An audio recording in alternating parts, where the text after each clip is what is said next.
Good morning. I'm Phil Jenkins, chairman of the Centennial Planning Group of the First United Methodist Church here in Palestine. As most of you know, this year, 2011, we're celebrating 100 years in this facility right here at 422 South Magnolia. We're also celebrating 175 years of Methodism in Palestine. I've asked Jason for about 5 minutes for this historical moment, and the subject is this building and this block that we're looking at today. We're going to talk about how we got here, who made it happen, and what's happened since 1911. So if I've got 5 minutes to cover 100 years, I better get started. Just a quick look back first, though. The beginnings of Methodism in Palestine are traced back to a group of 8 Christians who in 1836 met in the home of Roland Box at Fort Houston, about 3 miles southwest of where we are today. That group soon became a Methodist society. Between 1836 and 1850, many residents of Fort Houston had moved to the new town of Palestine. They built Palestine's first church, Bascom Chapel, and shared the facility with other congregations.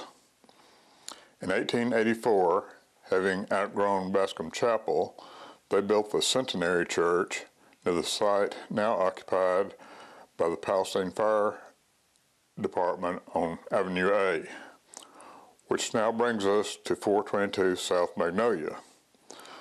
Palestine had continued to grow and prosper from 1884 to 1911 as the headquarters city for the International and Great Northern Railroad, and the Methodists had once again outgrown their church building.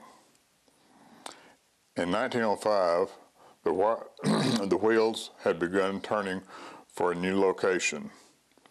I've been unable to determine why this particular location, 422 South Magnolia, was selected, but I do have a clue. Since 1888, this tract of land and residence that is now occupied by the Sanctuary, the Children's Building, and the Carroll Building was owned by Mrs. Belle M. Gooch, wife of John Y. Gooch, as her separate property. The Gooch brothers, John, Gideon, and Lucius, were all very active in the city's business and were all members of Centenary Church. So when the search committee looked for a new location for their church, they didn't have to look far. Mrs. Gooch made her home and property, where we all sit today, available for sale to the church, and as they say, the rest is history. The location was apparently a good choice, being in the heart of the residential area being built up by many of the church members.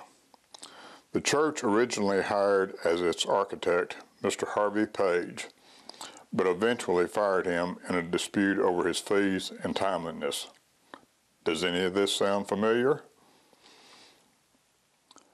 The church told Mr. Page that they would instead use contractors and church members to build the church based on Mr. Page's preliminary drawings. Mr. Page was originally chosen after he had designed the railroad depot for the International and Great Northern Railroad in San Antonio in 1907. The exterior of the church has changed little from 1911 until now, but the interior has changed dramatically. The original sanctuary was of the Akron plan after the First Methodist Church of Akron, Ohio. Only one photo of our original sanctuary has been located, so it's difficult to describe how the sanctuary looked, but I'll try. If I were standing in the pulpit, I'd be standing just to the right of the old 1884 cornerstone. And of course, the congregation would be facing me on curved pews from wall to wall. And what's now the access to the ramp on the north wall was the pipe organ and the choir.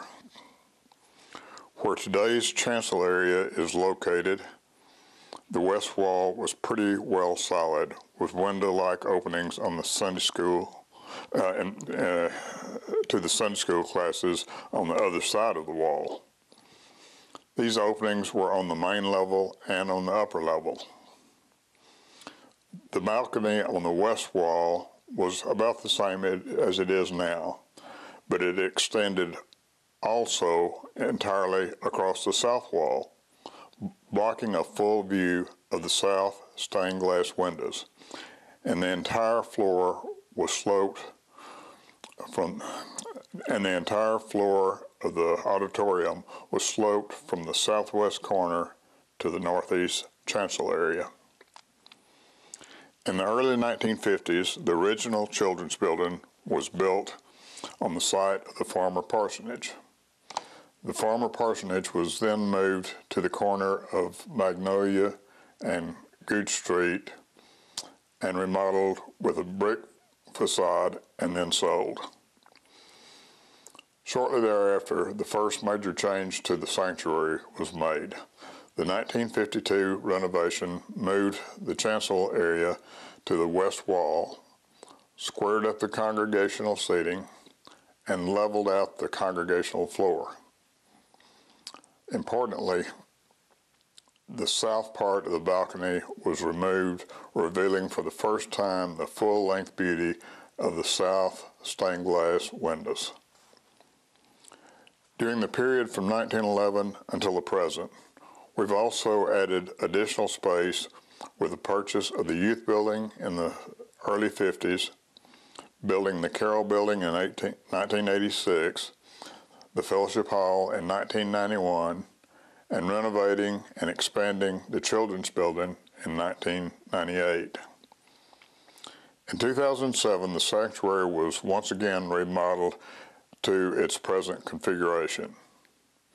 The important things that were changed were the lowering of the choir area and increasing the size of the chancel area to allow more performance-type presentations.